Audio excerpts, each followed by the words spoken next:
Hello again, Players family. I'm Hazel Kwak, Vice President for your Richland Players Community Theater. I'm here with Spyder Isaacson, Director for our last show of the season, Neil Simon's classic, Fools. Spyder plays many roles at the Richland Players. He's a board member, chair of the artistic committee, and then he's directing Fools. You're a busy guy, Spyder. Keeps me out of trouble. So tell me, Spyder, what sets Neil Simon apart from other playwrights? Neil Simon is very, very unique from a lot of different playwrights. A lot of playwrights, if you take a look at their plays and you read through their plays, the characters are not necessarily defined fully. They don't necessarily have fully developed characters, and so you have to develop them during the rehearsal process. Neil Simon, on the other hand, just in his dialogue, just in the lines that the actors say, you can actually tell what the characters are and what type of personalities that they have. Very interesting. He definitely has a different type of playwriting, that's for sure. Very much so. What made the artistic committee choose this show, and what's the process for a play to be chosen? I hear Fools is not one of his most well-known plays. Mm-hmm. Fools is probably his least known play. And the process that the artistic committee goes through, one of the things that we look at is we look to see if Richland Players has ever done this show before. If it has been a long time since Richland Players has done it, or if Richland Players has never done it, that is actually a good selling point. That's actually a very positive thing.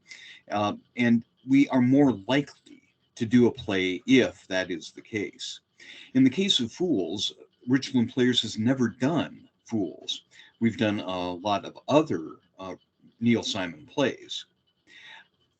One of the other things that made the artistic committee decide on Fools is the simple fact that Neil Simon is a very well-known name in American theater.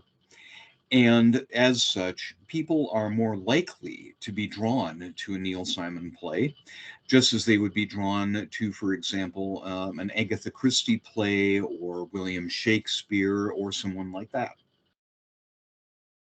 So it sounds The process like... Sorry, it sounds like it's a process. Yeah, the process that the artistic committee goes through is one member of the committee will suggest a play that they feel strongly about, and then provide a copy of the script for the rest of the committee to review. After at least several members of the committee, ideally all of the committee, has had a chance to read and review the play, we then get together and we discuss it. If it is determined that the play is a good fit for Richland Players and for our audience, then we will recommend it. We will put it on the list of plays we are recommending, which we refer to as the slate for any given season. That slate then goes to the board of directors, who decide whether or not those shows should be done and if they are approved. In the case of Fools, it was almost a given that it would be approved, and it was. And what other Neil Simon play would you like to see produced at the Richland Players? That's a very difficult question because Neil Simon wrote so many plays. He is easily one of the most prolific playwrights of the 20th and early 21st centuries. As such, there are quite a number of his plays, some of which have already been done at Richland Players, but I could easily see being done again. Plays such as Plaza Suite or California Suite, which is kind of a sister play to Plaza Suite. Just about anything that Neil Simon has done would be a good choice. The first Neil Simon I ever read was Barefoot in the Park, which I absolutely love. The Odd Couple, the male version, but also the female version, I both absolutely love. You've played roles in both these shows, is that right? Yes, I've actually played The Odd Couple, both versions of The Odd Couple. I played Vinny, who's one of the poker players, in the male version of Odd Couple. And then most recently, I played Manolo in the Richland Players production of Odd Couple female version, who is one of the upstairs neighbors. I also, interestingly enough, have played the same character in two different productions of Barefoot in the Park.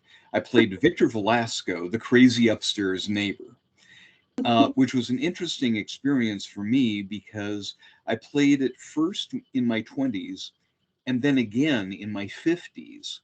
And I discovered that I played it completely differently in each production. Well, it sounds like you're a very flexible actor. I certainly try to be. And what would you say are some little known facts about Neil Simon that you could share with our players family? Mhm. Well, one of which, and I don't think many people realize this, is that Neil Simon, with his brother, wound up getting their start by selling a sketch to Jerry Lewis for his television show back in the 1950s. Wow. Hmm. Yep. And yeah, and that got him and his brother their start. His brother eventually just simply dropped out of the picture. He decided he didn't want to continue. And Neil Simon then continued on. He had his plays start to be produced by small theaters in New York and eventually made his way to Broadway until finally it got to the point where anything he wrote would immediately go to Broadway. Wow, you do know some really interesting facts about Mr. Neil Simon. Mhm. Yeah, I highly recommend his memoirs. He did 2 volumes, and I have both of them. Oh, okay. Memoirs about Neil Simon? Okay. And did Mhm. he write those himself or was there an author? No, he did write those himself, Okay. and it's really fascinating because he goes deep into his process for writing each of the plays. Very interesting. Hmm. And aside from volunteering at the Richland Players, are there other hobbies that you enjoy? Yes, there are. I am very heavily involved in the science fiction fantasy fandom community. I'm a regular invitee as a panelist for RadCon, which is the local science fiction fantasy convention, and quite a very large one. I have also been involved with NorwestCon and RustyCon, both of which are in the Seattle area. On top of that, I also write fiction, and I also collect comic books and have for a very long time now. That sounds really fun. It is. Well, thank you so much for meeting with me today, Spyder. Neil Simon's Fools opens Friday, June 24 and runs through July 10. Tickets are now on sale at your Richland Players box office, or they may be purchased online at www.richlandplayers.org. Bye for now. Yeah. Don't be a fool, come see fools.